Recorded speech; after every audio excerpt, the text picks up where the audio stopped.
Good morning, everyone. Thank you for joining us today for PE Forum GCC Real Estate Investment Summit.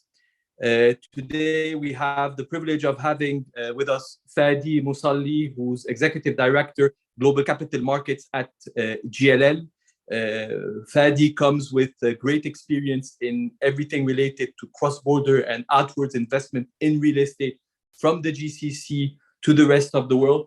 So we're going to be able today to really dig into what is happening post-COVID, what is happening with the current inflation and interest rate potential raise in the world, and see and understand better how Middle Eastern and more precisely Gulf investors are analyzing and seeing the situation. Fadi, thank you very much for taking the time and joining us today. My pleasure, Khalid. Great to have you. Pleasure to be around Fadi, and to participate in this conference. Fantastic. And to have JLL sponsoring it at the same time. Absolutely. We're very proud of that as well. We're very proud of that. Thank you so much. So we're witnessing a lot of changes. I mean, first of all, we're getting out of a pandemic that has changed a lot of things. We are seeing oil prices, which affect our region, going up. At the same time, we are seeing interest rates going up. Could you tell us, how do you perceive the sentiment of outwards investors from the Gulf in the real estate sector? Sure, Khalid. Thank you for this question, which has multiple sides and angles. So I will try to respond on the first side. Actually, you spoke about sentiment, and you are spot on, Khalid. The investor sentiment and the overall economic mood in the GCC region does dictate the ability and willingness and appetite of GCC investor to invest in overseas market. I'm talking real estate, of course, but not only real estate, it applies to other investment asset classes.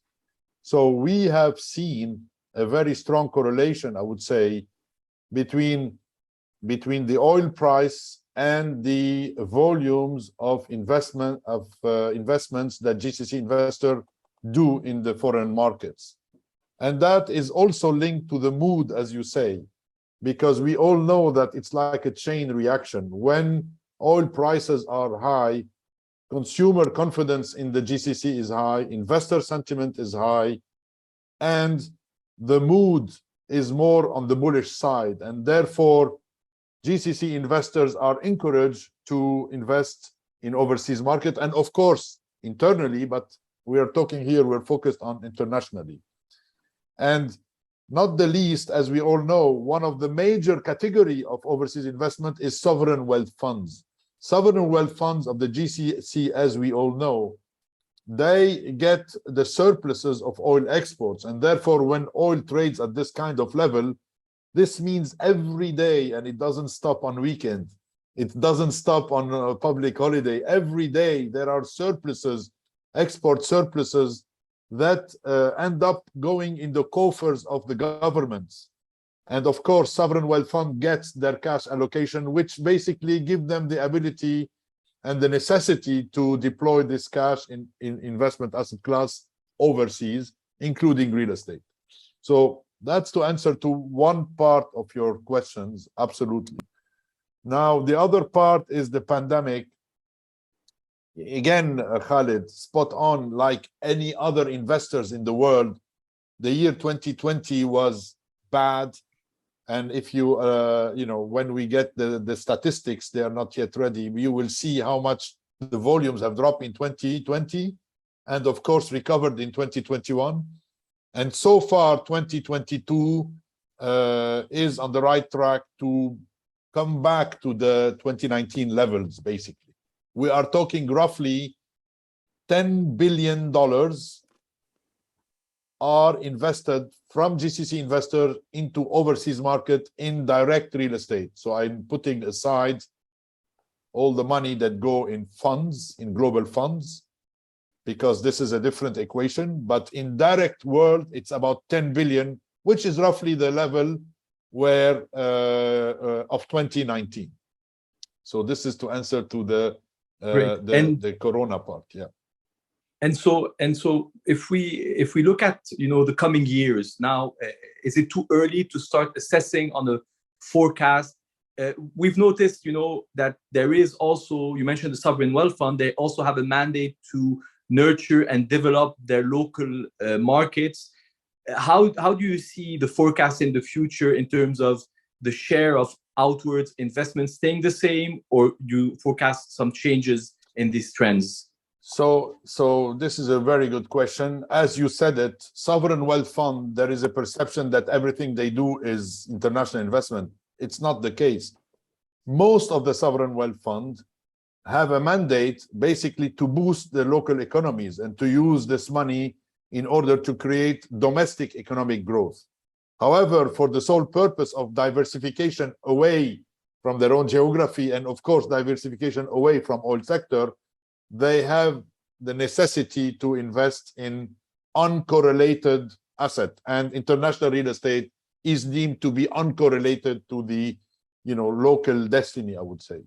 So you're absolutely right. Sovereign wealth fund do dedicate a big part of their resources, of their cash resources, in order to ease the wheels and oil the wheels and inject the much needed liquidity in the domestic economy to create growth. A smaller part of what they have goes to international. And now, what size does not fit all? For instance, a fund like ADIA is probably exclusively dedicated to international investment. However, PIF, their first mandate, for instance, the Saudi World Fund, is to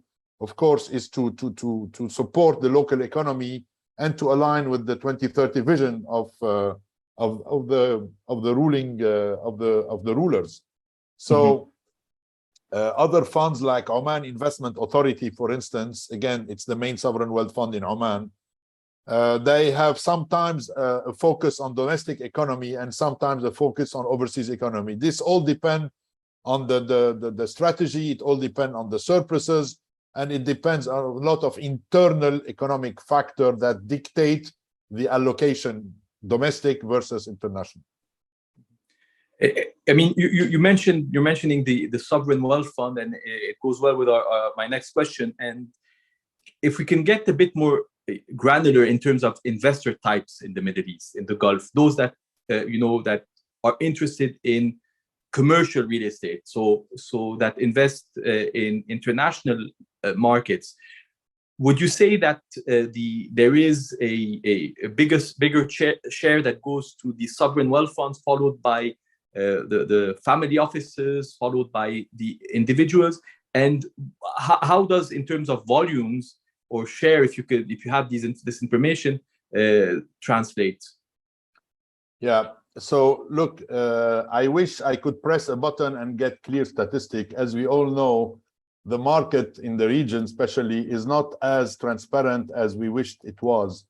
And however, we do have some statistics, and we internally at JLL, we do track global transactions, and therefore we can derive some indication. What I can tell you, Khalid, is that by the mere nature of who they are, sovereign wealth funds in the Middle East are the ones who have the ability to write the biggest tickets, to use our financier jargon.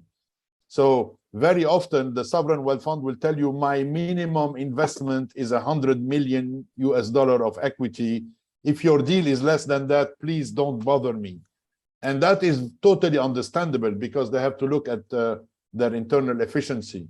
So I can tell you without the shadow of a doubt that sovereign wealth funds are by far the investors who do invest the largest volumes in international real estate.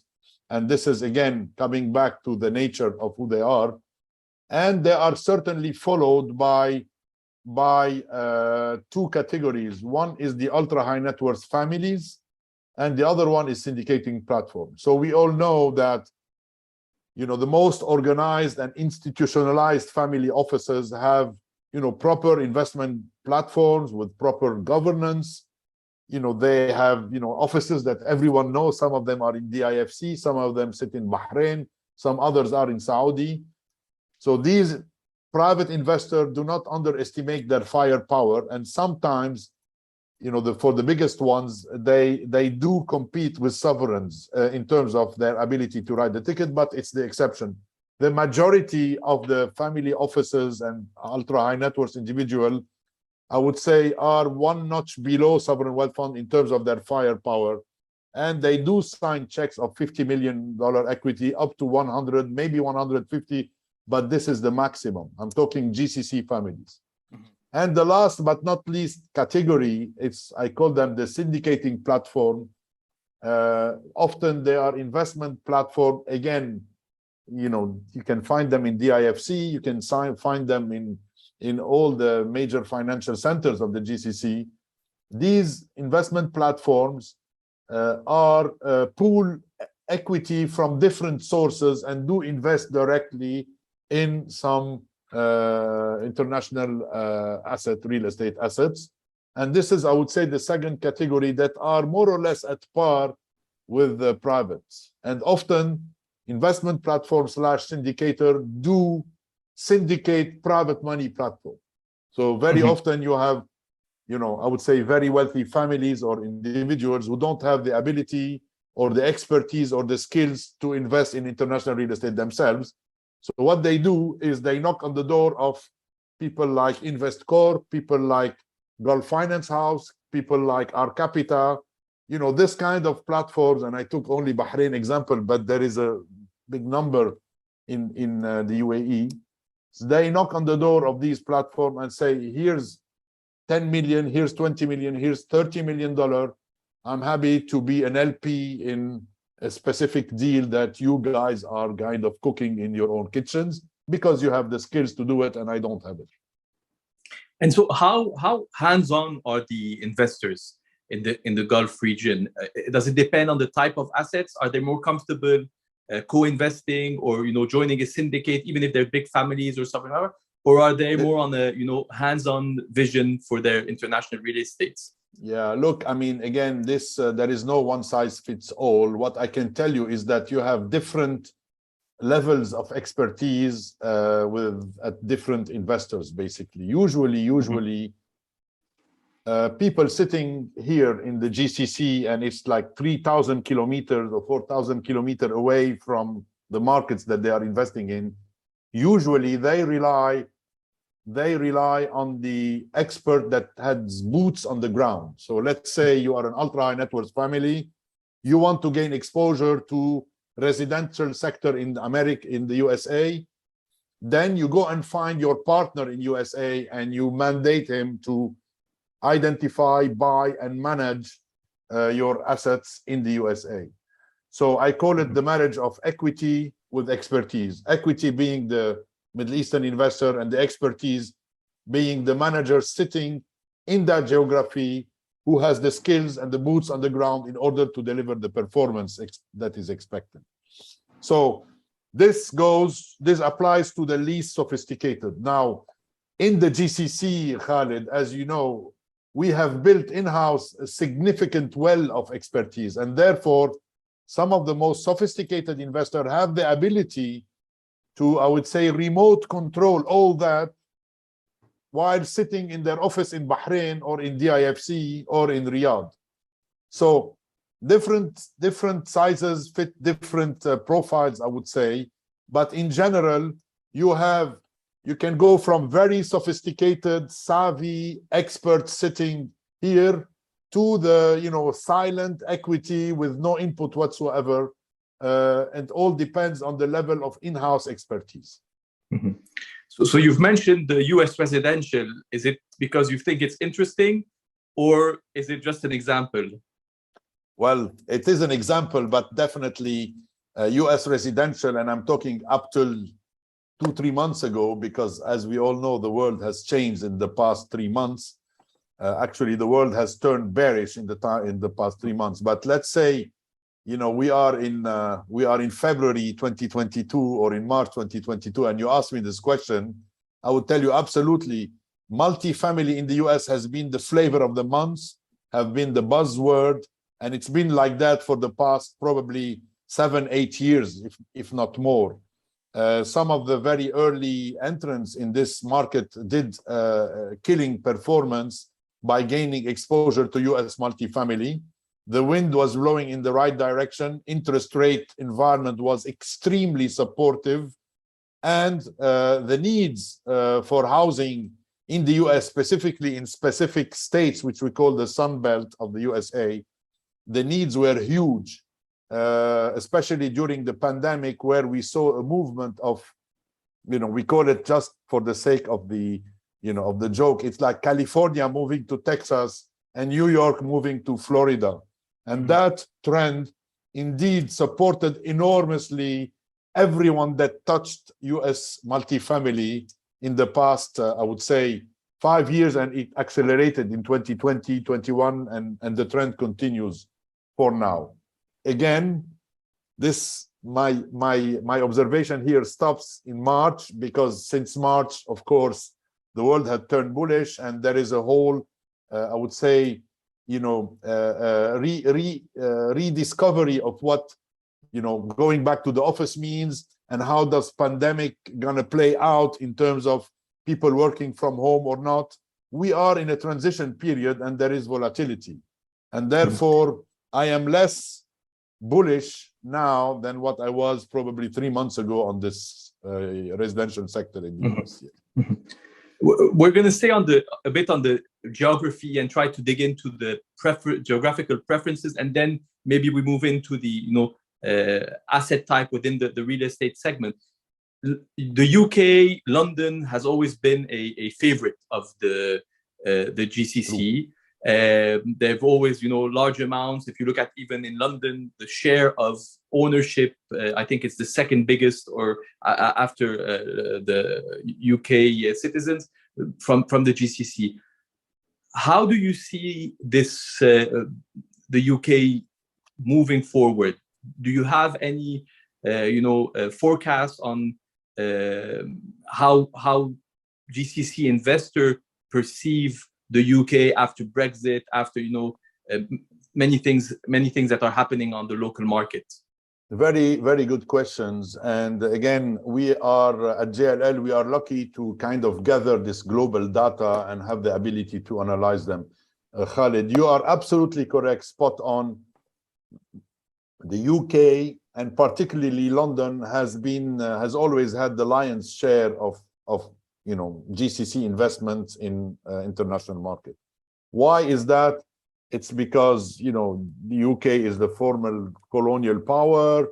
UK is deemed to be an investor-friendly environment. There is no language barrier. Time difference is bearable, and there is a comfort zone. It's the comfort zone phenomena that plays out, and this is why historically, so I'm talking in the 1960s, the 70s, when this all started, the first sovereign wealth fund invested nearly everything in London, and they started by buying, I would say, low risk, low return core assets that were really in harmony with the philosophy of what they are, long-term investors. So yes, UK and specifically London. Now, if you drill a little bit more, during the periods where London got so expensive and prime yields in office prime yield in London reached 3.5%, if not 3 sometimes, then you see a migration, people looking for Manchester, for Birmingham, for Edinburgh. We call it the big 7 cities in the UK in quest for yield. So I would say London is the favorite investment destination if London pays 5%. But the minute London starts paying 4% and 3%, then you have an appetite that moves out of London into secondary cities in the UK. All right. So UK, I would say, is a case study on its own. Now, if you ask me to rank them, it's not always the same. But if you want a picture as at today, I would say Europe, including UK, and the US stands kind of, at par in terms of the investment volume. And then you have Asia that is always number 3, because again, the familiarity factor is not there in Asia. And therefore, UK, Europe, consistently representing about 40% of the investment volume, USA representing another 40%, so that's 80, and probably a small 20% for Asia. This is more or less the pattern in the last 10 years. Of course, there are some variation to these patterns, but I'm taking here averages. And again, when we measure all this 40 plus 40 plus 20, we are talking roughly about $10 billion. Now, in the midst of the financial crisis in 2008 and 9, of course, these 10 billion became 2, and they recovered back to 10 billion. But this is more or less the rule of thumb. It's the 10 billion rule, which keep companies like JLL and our competitors, they keep us busy, because 10 billion means a lot of transaction where we sell our services, we advise, we source deals, we advise on the sell side or on the buy side. And by the way, just to finish on this question, Khalid, Middle Eastern investors tend to buy more than they sell. However, we have seen in the last, I would say, 5 years, a tendency to churn assets more, because people are sitting on some nice profits, and therefore exiting, monetizing the profit is part also of the strategy, not only of syndicating platform, but also of some sovereign wealth funds. Very clear. And so how sensitive, I mean, we're starting to have questions on the Q&A. We'll leave them for the last 15 minutes, but we'll go through them. So if anybody has questions, please feel free to write them in the Q&A as part of the app. How sensitive are they to stamp duty changes? How sensitive are they to taxation changes? I mean, we looked at France. France for many years had a privilege agreement with Qatar, for example. How much does that drive investment when it comes to whether Europe or US? It drives a lot, as you say. So when France, actually it was the Sarkozy regime that signed this double taxation treaty with Qatar, you have seen, I would say, an enormous volume of Qatari petrodollar being invested in French real estate. Okay, and who are the Qatari investors? They are essentially the sovereign wealth fund, Qatar Investment Authority, but you have also a handful of ultra high net worth individuals who have invested heavily in France. Now, I would say this is very nice, but this is also driven by, I would say, a very notable Francophilia that Qatari have towards France, for historical reason, for different reasons that are interesting to analyze. Qataris have favored Paris as an investment destination and the south of France.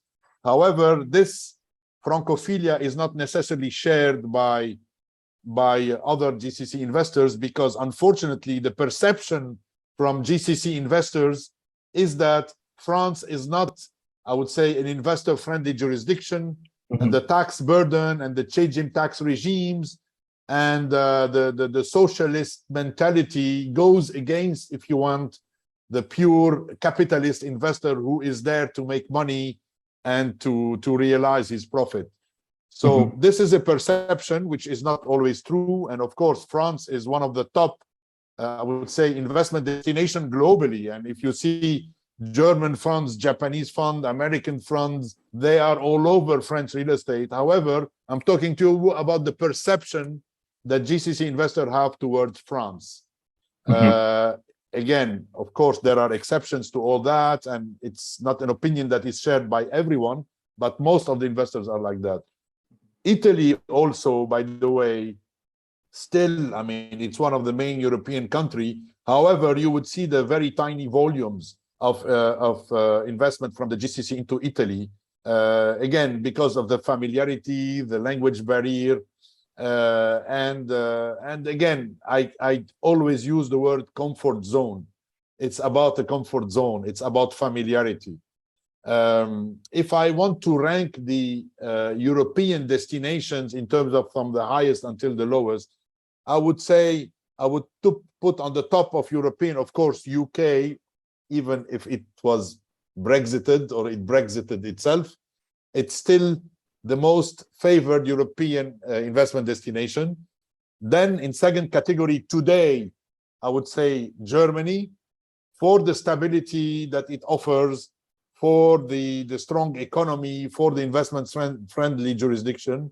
And then I would say France, Italy, and then I would move to the east, and I would say maybe Poland and other Eastern European cities. But the ranking is UK, Germany, France, Italy, and Spain, Eastern Europe. This is how I would rank it. Okay, that's great. That's very insightful. Thank you very much. So, if we let's move to the type of real estate, and so we're still recovering from the pandemic. Work habits have completely changed. It's becoming difficult to bring back people to the office, and we all know that GCC investors have a lot of investment in office and and commercial. How does that impact their future vision, and how are they mitigating this situation? Yeah, very good question.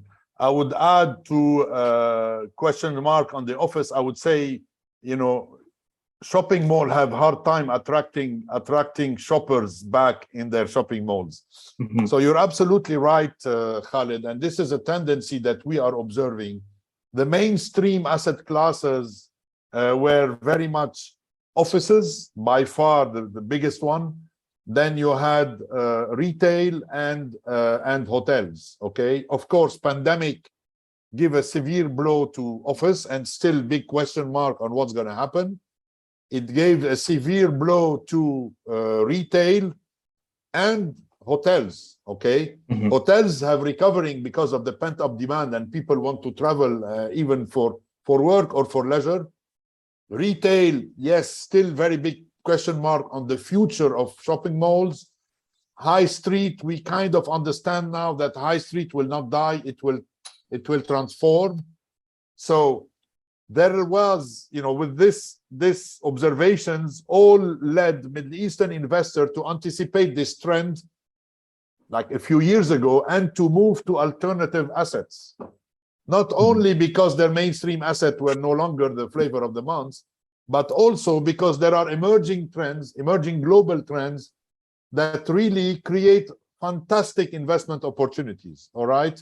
And there is another paper that we wrote, which we called in alternatives, not so alternatives anymore. What does that mean? Effectively, the main message that I'm trying to convey is that in line with the global investor, Middle Eastern investors are gaining more and more exposure to asset classes such as logistics, such as data centers, such as renewable energy, such as elderly nursing homes. And guess what, Khalid? This is not, we are bright. It's just, we are brighter than other investors. We are just following the global trends and following the returns. So the more you go exotic, the more you go outside of the beaten track, outside of your comfort zone, the more you hope to realize higher profit. And once again, Middle Eastern investors sitting 4,000 kilometers away from their data center in the US, they have no choice but to partner up with an expert in data centers in the US in order to gain that exposure that they want. Even if this means that they will have to give up some of the fees and the upside to that manager, because they need to pay him for his services. So to conclude, there is a tendency, and this is going to last for the foreseeable future. Logistics is not a fashion. Logistics is here to stay. Data center is not a fashion. Data center are here to stay. And the population growth, which also is an investment theme that is massive across Europe and the US.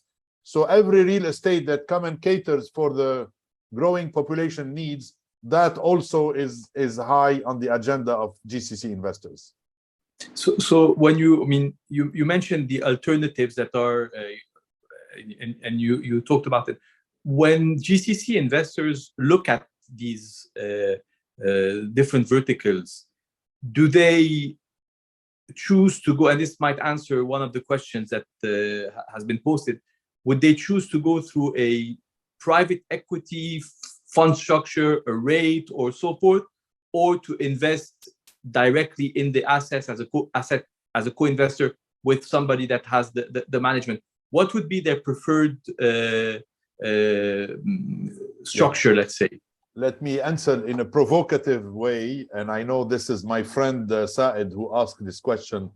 Let me tell you, no one here like to pay fees, all right? And therefore, the minute you invest with an investment manager, you are paying him fees, and you are giving up part of your upside as fees to that manager. But why you do that is because you are forced, because he has the expertise and he's sitting on a very nice investment team. The reality is that if you can do it on your own without an intermediary, then you do it on your own. And as I said earlier in my presentation, I said, when the in-house expertise is there, it exists, then absolutely the Middle Eastern investor would love to be able to buy direct with no intermediary. He is the only investor, or he's one in 3 or 4 investors sitting in a co-investment scheme without paying away fees to third parties and intermediaries. However, unfortunately, it's not easy to be sitting in Dubai and buying a hotel in Montenegro. You see what I mean? You don't have the skills, you don't, and therefore you are forced as being a GCC investor to hire that expertise. Of course, it can be outside consultants, or it can be a GP-LP structure where the GP invests some of his own money, so he has skin in the game and is motivated and aligned with you as the LP. So they do both. Those who can do direct, they do, and those who have no choice, they go with the big real estate investment trust, with the PE firm, with the Blackstones of this world, the Brookfields of this world, etc. And so, I mean, there's an image, of the GCC investor looking solely and exclusively into buying trophy assets and hotels in particular. Yeah. How much is this image still true, and how much is the hotel acquisition still one of the favorite assets of investors? I know this is in the collective. Sorry, and how much in terms of return and yield? How much is it still an attractive investment? Okay, so the rule of thumb is that the more it's trophy, the less lucrative it is. All right, so that's the rule of thumb in a bull market environment. However, I know that there is a stereotype, or I would say in the collective minds of people, oh yes, Middle Eastern, they like to buy trophy assets and trophy hotels and trophy office building, etc. This is a stereotype, and of course the stereotype has probably 10% of truth and 90% of just imagination. And therefore, I've been doing this business for more than 15 years. And yes, I have seen investors buying trophy, but when they bought trophy, they bought them most of the time because it was buying trophy at distressed prices, because it was either distressed asset or distressed seller or distressed market environment. And therefore, yes, some trophy changed hands in the wake of the financial crisis in 2009, 10, 11, 12. And JLL and I personally was part of some of these benchmark transactions. However, they were fully justified. They were totally opportunistic acquisitions. And with the benefit of the hindsight, we are 10 years down the line now. With the benefit of the hindsight, the timing was fantastic. And these investors made a lot of money, and they must have brought home some very nice bonuses as a result. So I would say, yes, it has been true that some trophies sit in the ownership of Middle Eastern investors.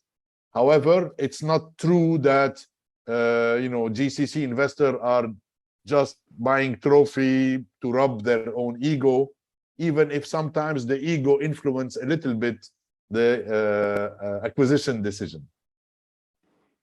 And so, do you still see hotels as being Yes. a wise investment? And if so, what geographies are most interesting in your view in terms of return, yield, value, capital gains, value appreciation? Look, in terms of the geography, first of all, to answer the question, yes, there is still appetite to buy hotels, especially, we had the pandemic, I would say, fortunately, or maybe unfortunately, this pandemic did not last long, and hotel sector recovered very quickly, even before the pandemic was over. And certainly owners of hotel have not been as distressed as some investors wanted them to be, because banks refinanced the loan and kind of took it easy a little bit, because everyone was hit by this pandemic. It was a force majeure. So yes, Middle Eastern investor kept on buying hotels internationally, and in line with the past, I would say the comfort zone rule applies, i.e. most of the appetite goes to buying hotel in the major global hubs. You're talking the London, Paris, New York, San Francisco, Sydney, south of France. So this is more or less the geography that people are really watching very carefully. Now, there isn't one transaction every day. Actually, transaction in a year, you can count them on the finger of one hand, maybe two, if you're lucky. But to answer your second question, where is the opportunity now? I would say a hotel sitting in a tourist area that got hit severely by the pandemic, that is on the recovery path, then that is one opportunity. And you can find them in many countries in Europe. There is also the big opportunity in what we call select service hotel. Select service are deemed to be Sharia compliant investments, and select service are easier to manage and more predictable, because it captures, I would say, a mid-end category. And there are plenty of opportunities of this nature in the US, where some small asset management initiative will boost the return and will create value. So in terms of other assets, you mentioned the data centers. There are also a lot of development within everything that relates to digitizing the economy in the Gulf. How much do you see let's say a dilemma within the investors to choose when it comes to these pure, whether it's logistics, whether it's data centers, whether it's renewable energy, to say, well, I might as well invest in my local market rather than invest in Europe, when it comes to these specific that are, like technical alternatives, not particular housing or others. But when you talk about data centers, cold logistics, all these renewables, how much do they say, well, you know what, I might as well invest in my local market, it's close, maybe returns are even better, rather than invest them abroad? Okay, 99%, to answer your question, Khalid, and to be a little bit blunt, because of conscious of time, 99% of investors who invest overseas, you can be sure that they started by investing onshore. Okay, especially the privates. So there is a proverb that say you have to start walking before you start running. So most of the time, investors who have invested in their domestic market find the need to diversify overseas. I'm saying most of the time, not always. Of course, there are some others whose only mandate is to invest overseas, and this doesn't apply. But in a general rule of thumb, private investors, let's say there is a private family from Dubai, they have hotels in Dubai, and then they say, okay, we need to diversify overseas. The first asset class that comes to their mind is to buy a hotel in Paris or in London or in Munich. So you see what I mean? If they're familiar with the asset class, they have it domestically, it's performing well, they venture to go outside. So now on the data center, you are absolutely right. Data center domestically, there are huge needs for that. And some of the most witty and savvy investors have already are either they are already invested, or they are looking to invest, or they are developing data centers, and they are keen to also gain exposure to international data centers also, because the markets overseas are much more advanced and mature, and therefore GCC is seen more as a development market, as whereas overseas markets are seen as more core, mature, income generating markets. Okay, very clear. And so you've mentioned, you know, the elderly housing. Yes. Do they have on this point? Do you see a noticeable change in terms of geographies and where these offerings are? When we see that, for example, Portugal and, you know, other regions are catering to European retirees. Are there specific geographic zones where these opportunities lie? So Portugal has been, you know, encouraging European retirees to migrate to Portugal, and it was a very successful initiative, by the way, because this gave a boost to the FDIs into Portugal, etc. However, elderly, you know, senior housing is not only about migration; it's about domestic population. We all know that, you know, the world, the average lifespan is increasing every year, and therefore there are more seniors in every local economy, in every country, and these seniors, you need to accommodate them somewhere, especially when they lose autonomy. And unlike in the Middle East, where family ties are still very strong, and usually seniors tend to stay in their homes until they pass away, in Europe these family ties do not sit in the same, you know, space or in the mentality, and therefore there are specialized homes and increasing needs for specialized homes to host these seniors. And you can see that in every country, especially in the most advanced, in Scandinavia, for instance, in Germany, in France. These specialized homes are not only in high demand, but the governments, because they are mostly socialist governments, they guarantee the occupancy in a way, and they guarantee to pay the bills, because very often these homes are paid by the social security schemes of these countries. And therefore your tenant is a AAA tenant, because he's the one, even if the senior is not a AAA himself, but the person paying his rent is AAA. And you know that there is needs, because the population is aging, and therefore you have a guarantee of a full occupancy, you know, wherever you go nearly. And this offers a huge predictability, stability, and reinforced investment thesis in a strong way. However, because it's so secured, then the returns are not as high as some GCC investors wanted them to be. So, I mean, we're reaching to the end of our session. So I want to follow up with the interest rates. I mean, we're seeing a trend towards higher interest rates.